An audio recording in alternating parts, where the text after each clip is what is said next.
Pertama sekali kita rafakkan kesyukuran. Alhamdulillah pada malam ini kita dapat bertemu. Mudah-mudahan pertemuan kita diberkati oleh Allah Subhanahu wa taala dan Allah berikan keberkatan ilmu, iaitu ilmu yang kita perolehi menjadi alat ataupun pemudah cara untuk kita mengabdikan diri kepada Allah Subhanahu wa taala. Hari ini sebagaimana dijadualkan, kita akan berusaha untuk membedah buku yang telah ditulis oleh Syekh Sa'id Hawa rahimahullah ta'ala, Durus fil Amal Islami, memahami prinsip-prinsip amal Islami, yang dalam pertemuan yang lepas kita telah pergi menjelajah sehingga ke muka surat yang ke-10. Hari ini insya-Allah kita pergi satu persatu. Mudah-mudahan kita betul-betul faham berkenaan prinsip-prinsip amal Islami, kerja untuk menegakkan Islam. Kembali kepada tugas kita sebagai seorang Muslim, bahkan normalnya sebagai seorang manusia yang Allah lantik sebagai khalifah, yang tugas utamanya disebutkan oleh Imam Ibn Khaldun, iaitu iqamatuddin wa siyasatud dunya bihi. Iqamatuddin atau hirasatuddin wa siyasatud dunya bihi, menegakkan Islam, memelihara Islam dan mentadbir dunia dengan Islam. Dalam melaksanakan tugas-tugas tersebut, kita perlulah memahami prinsip-prinsip yang berkaitan dengan Islam, supaya kita kekal membawa Islam sebagai agama yang mendidik, bukan sekadar agama yang mendapat sambutan, tetapi agama yang fungsinya mendidik manusia. Dan kita pergi ke muka surat yang ke-11.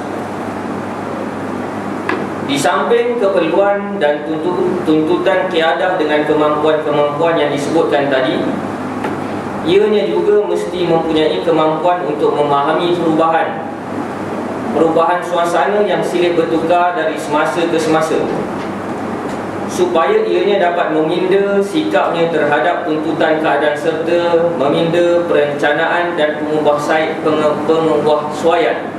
penyusunan tanzim, di samping membuat tindakan lanjut sesuatu dengan tuntutan perubahan. Baik,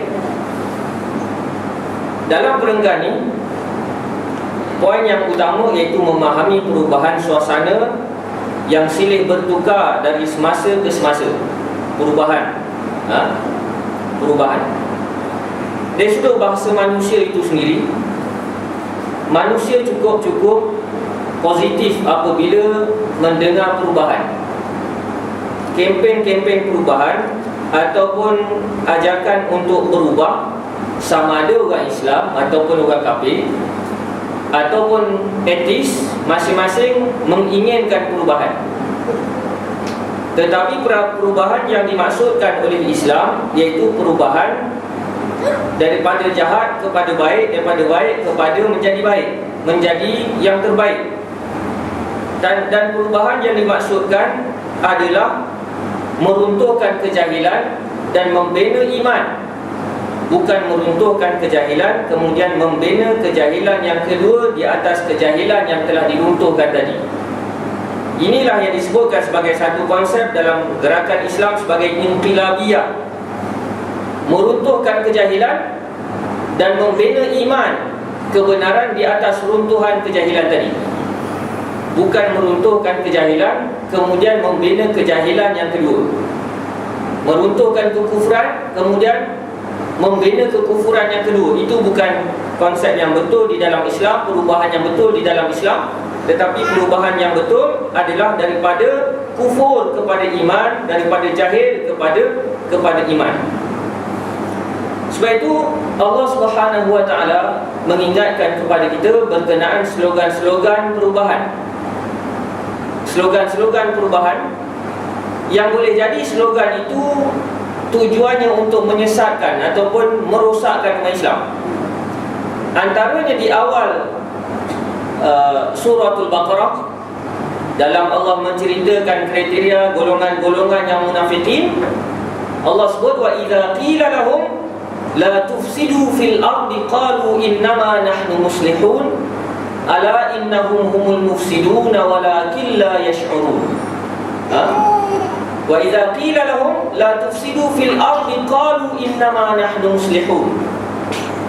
Golongan-golongan yang munafik, apabila dipesan, diberi peringatan kepada mereka, jangan buat kerosakan di atas muka bumi, jangan kamu melawan Islam di atas muka bumi, maka mereka katakan innama nahnu muslihun, kami tak buat rosak, kami tidak membuat kerosakan, sebaliknya kamilah ejen-ejen perubahan.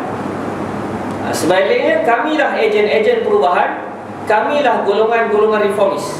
Ala innahum humul mufsiduna walakin la yash'urun. Sebenarnya mereka lah golongan perosak dalam keadaan mereka tak sedar. Bermaksud bahasa-bahasa perubahan. Kita membawa perubahan, memang Allah Subhanahu wa taala sebutkan memang bahasa yang menyebabkan orang mudah tertarik.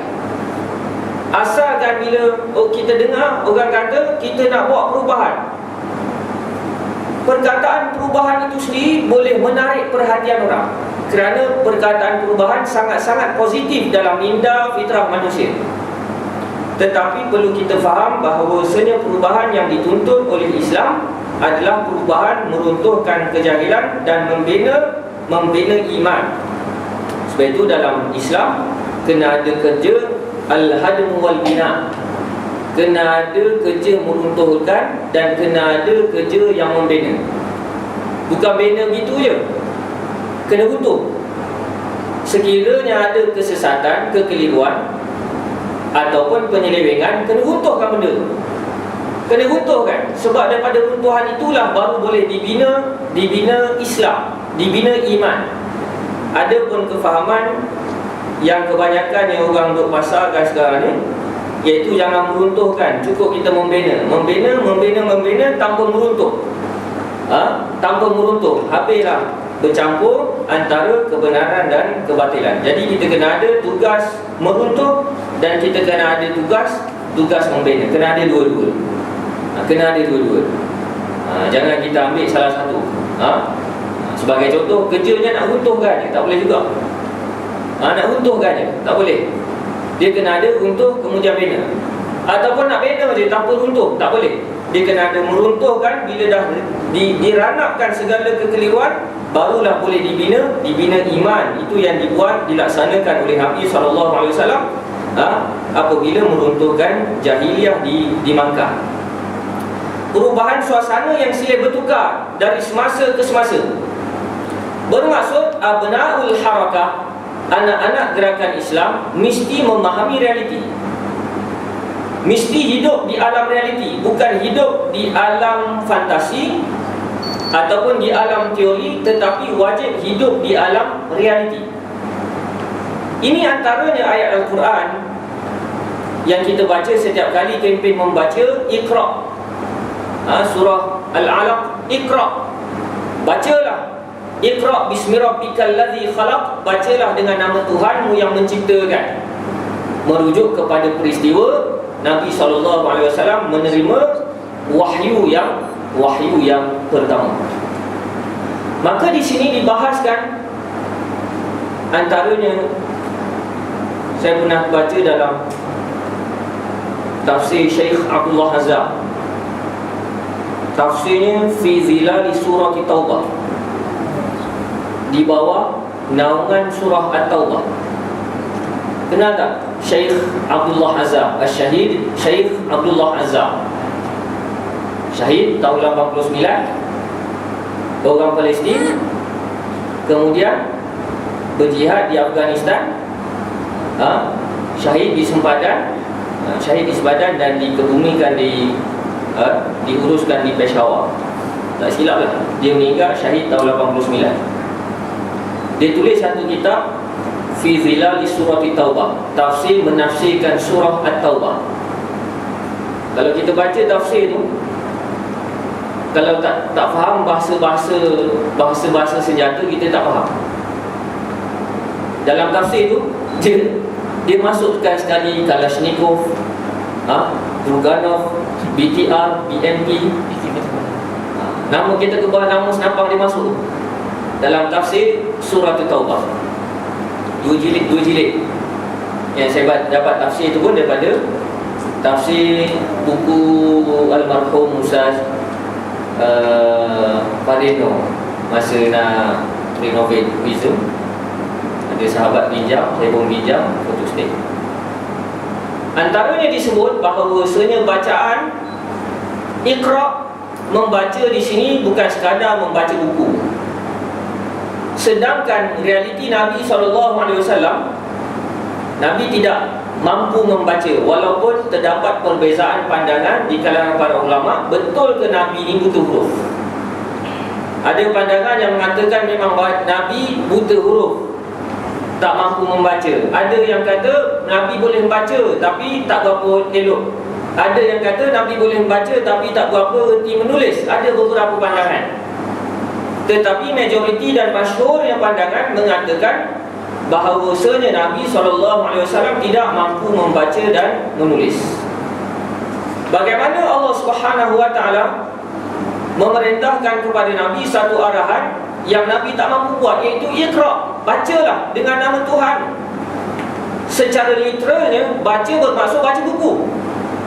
Tetapi pelaksanaan yang dibuktikan oleh Nabi SAW, setelah mendapat wahyu, Nabi tidak duduk di Gua Hira itu saja, tetapi Nabi turun ke kota Makkah untuk meneliti, untuk membaca suasana Makkah, buat SWOT analisis, kekuatan, kelemahan, peluang dan ancaman. Itu yang dibuat oleh Nabi SAW. Bermaksud di sini Iqra, bacalah dengan nama Tuhan, bukan sekadar baca buku, tetapi mesti hidup di alam realiti.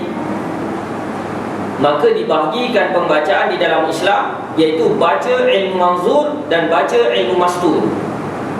Baca dengan bacaan tulisan yang ditulis di atas kertas, itu ilmu mastur secara teorinya.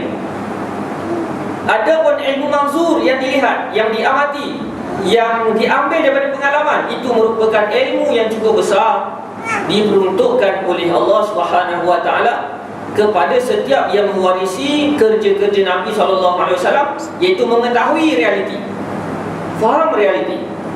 Maka di sini kita memahami perubahan suasana yang silih bertukar dari semasa ke semasa. Termasuklah juga bukan sekadar banyak baca buku, bukan sekadar banyak baca buku, banyak diskusi buku, banyak bedah buku, tetapi mesti hidup di alam realiti, bergaul dengan masyarakat, merasai jatuh bangun Islam di luar. Barulah kita dapat betul-betul kefahaman yang jelas. Sebab itu Imam Ibn Qayyim Al-Jauzi rahimahullah ta'ala, dia sebut dalam kitabnya I'lamul Muwaqqi'in, dia sebut syarat bagi seorang alim mujtahid, dia ada dua syarat yang besar. Syarat pertama yang besar iaitu menguasai disiplin-disiplin ilmu. Tahu Quran, tahu ulum Quran, tahu sebab nuzul, tahu nasikh dan mansukh, tahu hadis, mustalah hadis, tahu fiqh dan usul fiqh, tahu qawaidul fiqhiyah, tahu maqasidus syariah, tahu bahasa Arab, tahu segala benda kena tahu. Itu syarat seorang mujtahid. Itu syarat pertama dari sudut, syarat pertama yang besar dari sudut disiplin ilmu.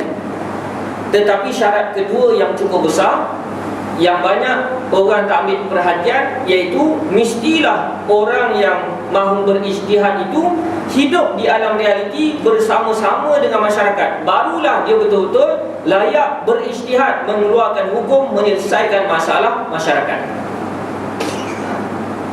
Jadi kalau ikut konsep macam ni, sebenar-benarnya lah tertolaklah satu konsep ahli akademik.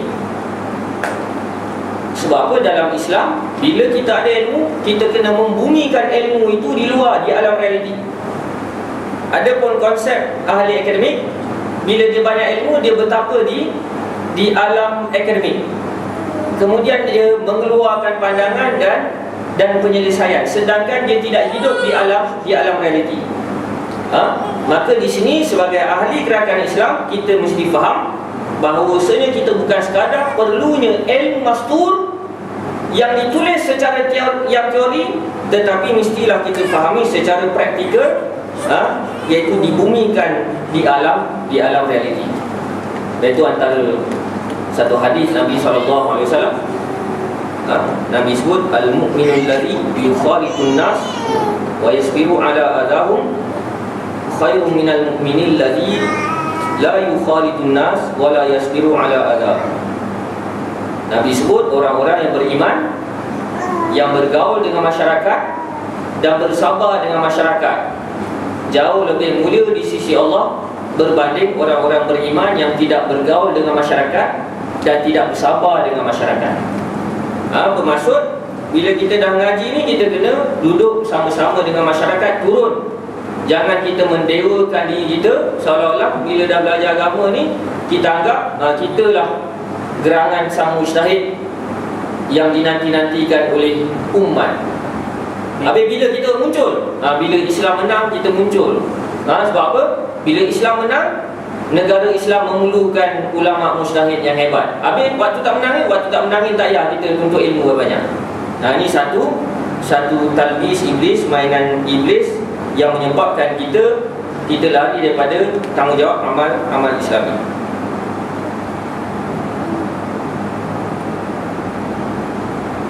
Apabila kita lemah dan ketinggalan untuk mengikuti situasi antarabangsa dan tempatan, maka akibatnya kita sering bekerja dengan keadaan jauh terpisah daripada wakil dan masa.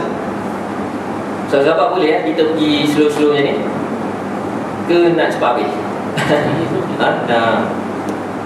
Laju accident. Slow. Laju accident. Baik kita slow-slow pakai C70. Kita tak berlaku. C70 ada, C70 murah ada, C70 mahal ada. C70 Honda bulat tu murah. C70 Volvo ada, C70 dua pintu. Ni cerita dunia pula. Apabila kita lemah, menyebabkan kita bekerja dengan keadaan jauh terpisah daripada wakil dan semasa.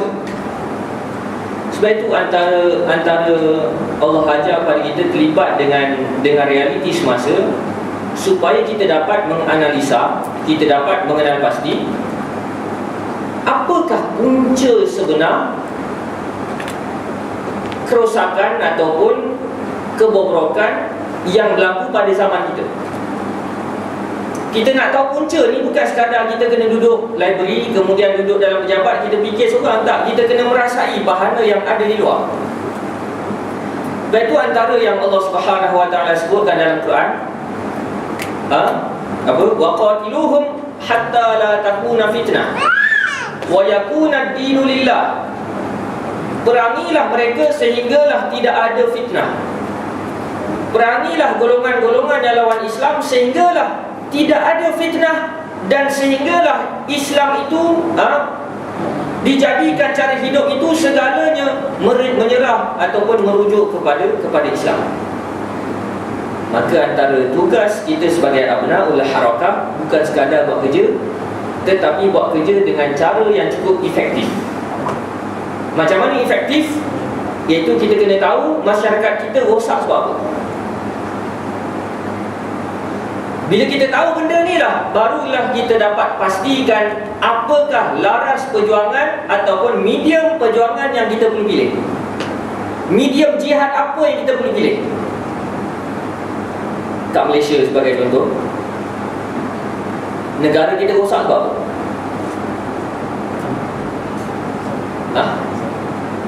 Sebab apa?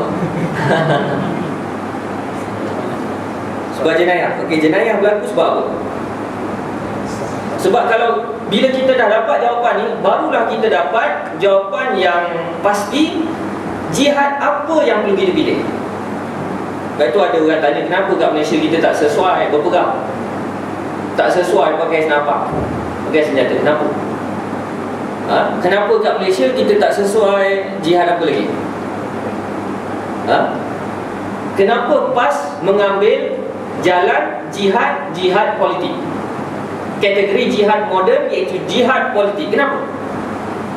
Kerana waqatiluhum hatta la takuna fitnah. Fitnah bermaksud bencana, kerosakan yang berlaku di tanah air kita Malaysia. Semuanya kalaulah kita dapat meletakkan satu bakul, semuanya berpunca daripada kegagalan politik. Semuanya disebabkan kegagalan politik. Sebagai contoh, dengan kawan-kawan selalu cerita budak jadi rosak, kerosakan sosial, masalah sosial remaja sebagai contoh. Kan orang selalu buat forum kan, kerosakan sosial. Selalu kalau kita nampak orang bahaskan kerosakan sosial, sebab apa? Sebab silibus dan guru-guru, suasana di sekolah tidak membina ataupun tidak memberi galakan supaya pelajar-pelajar itu jadi baik. Itu selalulah. Yang kedua, sebab apa budak-budak jadi rosak? Sebab pengaruh rakan sebaya. Selalu kan, pengaruh rakan sebaya. Ke kita ada pengaruh rakan sebaya ni? Yang ketiga, masalah sebab apa? Sebab mak ayah yang tidak mengambil perhatian. Mak ayah yang tak ambil perhatian, mak ayah yang sibuk bekerja, menyebabkan anak-anak terbiar. Bila anak-anak terbiar, anak-anak jadi rosak. Selalu kita sebut berkenaan kerosakan remaja, budak-budak, dengan perbahasan tiga inilah antara faktor yang utama. Tapi sekiranya kita jujur, segala faktor ini semuanya berpunca daripada kuasa politik. Baik, silibus sekolah, mata pelajaran sekolah, sistem sekolah, ataupun skema pembelajaran, dasar pendidikan, dan guru-guru itu sendiri dikuasai oleh kuasa politik. Yang menentukan dasar pendidikan adalah kuasa politik. Yang menentukan kualiti guru adalah kuasa politik. Segalanya berpunca daripada kuasa politik. Begitu juga yang kedua, pengaruh rakan sebaya. Pengaruh rakan sebaya. Bila kita tanya, ni budak ni jadi terpengaruh sebab apa? Sebab dia ikut kawan. Kawan dia ikut mana? Dia ikut TV. Dia ikut TV, dia ikut radio, dia ikut internet, dia ikut surat khabar, dia ikut majalah, dia ikut lagu. Yang mengawal kebebasan media sampai tahap merosakkan itu, semua merujuk kepada kuasa politik. Begitu juga ibu bapa yang tidak mengambil peduli pada perkembangan anak-anak. Sebab apa ibu bapa tak ambil peduli? Sebab ibu bapa tertekan dengan kos sara hidup yang tinggi. Bila ibu bapa tertekan dengan kos sara hidup yang tinggi, menyebabkan ibu bapa itu terpaksa bekerja lebih masa. Kalau zaman dulu cukup ayah sahaja bekerja, tapi kalau zaman sekarang pasangan-pasangan muda terpaksa ibu dan ayah kena bekerja. Bukan sekadar bekerja ibu dan ayah kena kerja overtime, lebih masa. Bahkan sudah timbul budaya yang tak sihat di kalangan masyarakat, iaitu waktu siang kerja office, waktu malam jual burger. Waktu siang kerja office, waktu malam jual apa? Jual uptown ataupun bekam. Gurau. Sebab apa? Bukan sebab gila harta, bukan sebab gila duit, tetapi semata-mata untuk membela keluarga, membela keluarga dari sudut kos sara hidup yang tinggi, menyebabkan anak-anak di rumah terbiar. Baik, siapa yang tentukan trend kehidupan itu? Siapa yang tentukan kos sara hidup yang tinggi? Adalah kuasa politik. Semuanya berpunca daripada kuasa politik. Maka realiti Malaysia, jihad kita adalah jihad politik. Dan jihad, laras jihad ataupun medium jihad yang kita pilih mestilah berdasarkan punca fitnah, punca kerosakan, punca kebobrokan yang berlaku di negara kita. Maka kalau puncanya politik, itulah jihad yang utama. Itulah jihad yang utama ataupun prioriti ataupun realistik untuk dilaksanakan di negara kita. Sekiranya, ma'azallah, sekiranya negara kita tiba-tiba berperang, ketika itu orang jadi mati sebab senjata, ataupun pengaruh suatu kuasa itu ditentukan melalui kekuatan senjata dan tentera, ketika itu jihad bertukar daripada jihad politik kepada jihad senjata. Jadi itu yang perlu kita faham. Kalau orang tanya kenapa kita tak perang terus, kalau ikut malamnya perang terus, tak, kau mati, aku mati, kau mati. Jihad politik ni sakit hati sikit. Sakit hati sikit. Sebab apa? Sebab kita tak boleh nak kata orang betul. Tak boleh nak. Tak boleh, tak apa. Tak apa. Tapi nak macam mana? Islam mengajar pada kita perang adalah jalan yang terakhir, tetapi jihad kita perlu pilih mediumnya ataupun pendekatannya berpunca daripada apakah faktor utama kerosakan berlaku di negara kita. Faham ni? Jangan pula nanti disebut jadi sekutare pula. Yang penting kita nak perang macam tu. Tak apa pasal nak perang. Sekarang ni kalau kita perang jadi ya. Tiba-tiba kita angkat senjata, jadi ya? Tidak. Kita mati, kemudian mati tu baguslah mati syahid. Tapi timbul persepsi yang negatif terhadap Islam dan cengkaman terhadap Islam semakin kuat, maka senjata bukanlah jawapan yang tepat untuk pelaksanaan perjuangan di Malaysia. Jadi itu kita kena faham. Maka Islam konsepnya, keistimewaan Islam iaitu fleksibel, murunah. Bahasa kita fleksibel, anjal. Bahasa Melayu anjal, ataupun bahasa Arab murunah. Anjal, fleksibel. Tapi kadang-kadang orang sekarang ni semua nak fleksibel. Fleksibel lah. Itu Islam kan fleksibel. Bila dah fleksibel, longgar, tak boleh nak tak boleh. Sedangkan kita punya kefahaman berkenaan kaedah yang digariskan oleh para ulama, iaitu iza dhaqa syai' ittasa'a wa iza tasa'a dhaqa. Apabila sempitnya sesuatu maka dilonggarkan, apabila dah terlalu longgar sempitkan. Bermaksud fleksibel, bila dah longgar boleh sempitkan balik, bila sempit boleh longgarkan balik. Macam getah, macam getah. Tapi kefahaman orang kita sekarang ni kebanyakan memahami fleksibel ni longgar, luas. Bila kita kata ni dah luas sangat ni, kita kena ketatkan sikit. Tak boleh lah, awak ni jumud lah. Awak ni jumud, awak ni dogmatik, awak ni apa lagi? Ortodok, awak ni wahabi ada kan? Semualah. Padahal konsep dalam Islam, memanglah Islam menerima fleksibel. Tapi kalau dah terlalu longgar, kena ketatkan balik. Supaya apa? Supaya kekal Islam itu sebagai agama yang mendidik.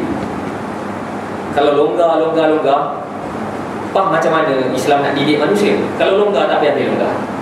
Longgar. Jadi yang dimaksudkan dengan fleksibel, murunah, iaitu mestilah idza dhaqa syai' ittasa'a wa idza tasa'a dhaqa. Bila sempit boleh longgarkan, bila longgar boleh sempitkan. Jangan longgar, itu bukan fleksibel, tapi itu adalah loose. Bahasa Melayu apa loose? Longgar. Kalau bahasa Kelantan galih. Bahasa Melayu loose. Longgarlah. Seolah-olah kita ini hidup tanpa pengalaman. Seolah-olah dalam keadaan sedemikian kita tak hidup di alam realiti. Seolah-olah kita ini hidup tanpa pengalaman. Bermaksud pengalaman satu ilmu yang cukup berguna bagi kita sebagai abna'ul harakah, sebagai anak-anak gerakan Islam. Pengalaman lah. Kadang-kadang kita dengar kawan-kawan cakap tak payah baca buku haraki ni. Buku haraki ni bukan ilmiah sangat pun. Dia hanya pengalaman orang. Pengalaman bukan ilmu pun. Ada orang sebut macam tu, tak payah baca buku haraki sangat. Sebab apa? Buku haraki ni, ini hanyalah pengalaman orang, bukan ilmu. Sedangkan dalam konsep Al-Quran, Allah menetapkan bahawa seni pengalaman merupakan ilmu yang cukup tinggi nilai. Yang kalau ilmu-ilmu lain kita boleh cedok, pengalaman kita boleh cedok, tak boleh. Melainkan kita merasai sendiri. Malam yazub la yadri, siapa yang tidak merasa dia tidak akan mengerti. Baik, itu antaranya Allah Subhanahu wa taala sebut di dalam surah Al-Hashr ayat 18. Allah pesan pada kita, ya ayyuhalladzina amanu taqullaha wal tanzur nafsum ma qaddamat li ghadin wattaqullah. Wahai orang-orang yang beriman, bertakwalah kamu kepada Allah Subhanahu wa taala dan lihat apa yang telah dilalui oleh generasi yang lepas, supaya kamu mengetahui, kamu dapat bersedia untuk hari esok. Faham kan? Lihat apa yang telah dilalui oleh generasi yang lepas, supaya kamu dapat bersedia untuk hari esok. Bermaksud dalam Islam mengajar kepada kita supaya memahami dan mempelajari sejarah. Sejarah itulah pengalaman, dan pengalaman itulah merupakan ilmu persediaan yang Allah sediakan kepada manusia untuk bersedia masa depan, mendepani masa depan. Memang masa depan ni Allah rahsiakan, tak ada siapa tahu masa depan.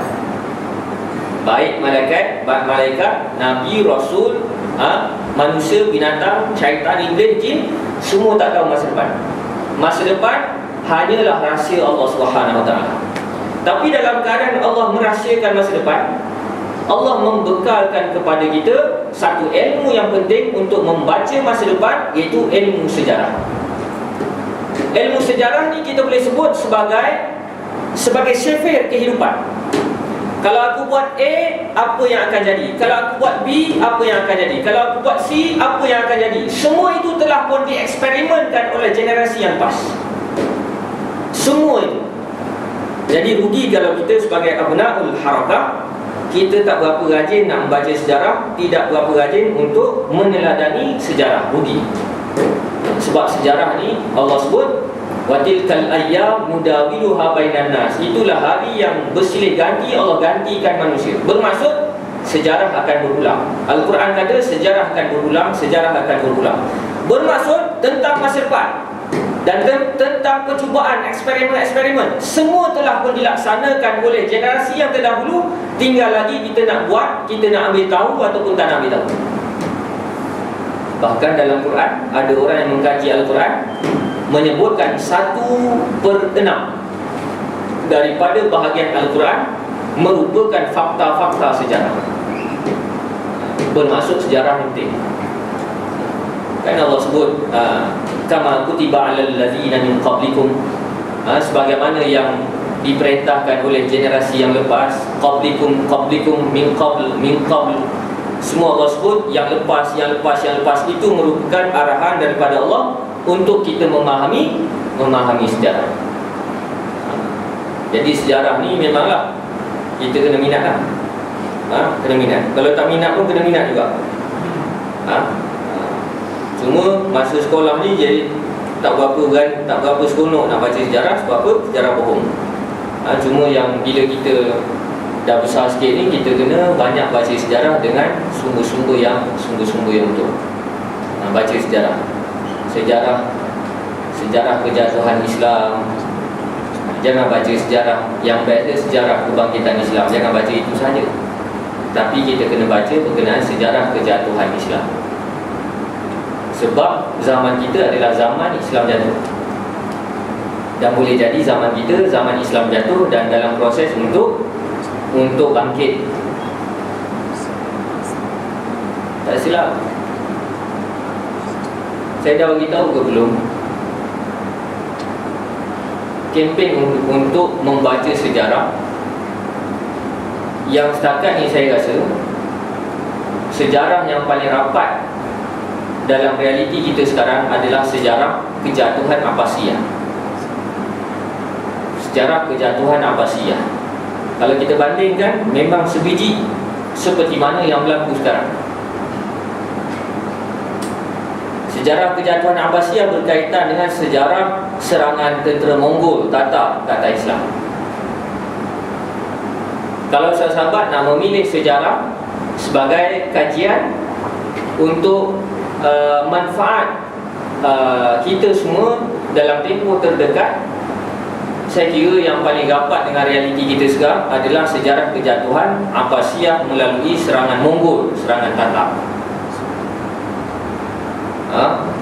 Ulamanya menyeleweng, ahli akademiknya banyak buat research tapi tidak ada rasa tanggungjawab terhadap jatuh bangun Islam. Ahli ibadatnya ramai, kuat berzikir, tapi orang Mongol datang serang dia berzikir lagi.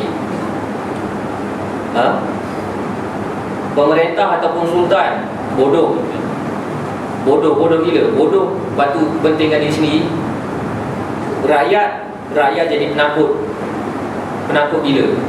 Ini dalam sejarah kejatuhan Mongol Tatar, kejatuhan Abbasiyah melalui serangan Mongol, serangan Tatar. Lepas ni boleh study sikit. Antaranya nak bagi kita dapat gambaran. Bayangkan situasi apabila Mongol serang Abbasiyah daripada tanah besar Mongol, kemudian pergi ke Asia Tengah, kemudian pergi ke Parsi yang dikuasai oleh kerajaan Khawarizmi, kemudian serang Abbasiyah yang bertapak, yang berpusat di Baghdad. Kita selalu dengar tak Baghdad, sebuah kota yang cukup subur dengan ilmu dan kajian ilmu, betul tak? Banyak buku dan banyak universiti, banyak kajian. Tapi dalam sejarah kejatuhan Abbasiyah, Baghdad lah merupakan kota yang paling cepat jatuh. Yang paling cepat jatuh. Disebutkan oleh para ulama, mu'arrikh, Baghdad jatuh dalam tempoh tak sampai sebulan. Jatuh tak sampai sebulan, maksudnya kota yang cukup cepat jatuh. Sebab apa? Ketika itu kerajaan Abbasiyah menumpukan pembangunan material, tidak menumpukan pembangunan jiwa dan tarbiyah.